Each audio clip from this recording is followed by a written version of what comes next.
আজ অনেক কাজ করলাম, এখন মার কাছে ফিরতে হবে।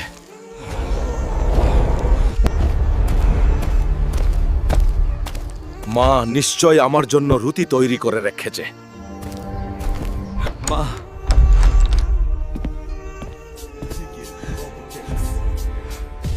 কি হয়েছে তোমার? বাবা, আমার আর বাঁচতে ইচ্ছে করছে না। না মা, তুমি কিছু বলো না, আমি তোমাকে বাঁচাবো। আমরা চেষ্টা করছি কিন্তু সময় খুব কম। মানে মা কি বাঁচবে না? অপারেশন করতে হবে আর খরচ প্রায় 10 লাখ টাকা। সময় কম, তাহলে আমিও দেরি করব না, আমি টাকা নিয়ে ফিরবো। এই লড়াই শুধু টাকার জন্য না, এটা আমার মায়ের জীবনের জন্য।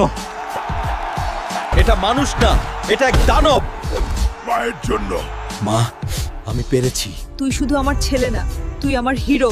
মা, তুমি ঠিক হয়ে যাবে। মাকে ভালোবাসো? তাহলে লাইক দাও আর সাবস্ক্রাইব করো।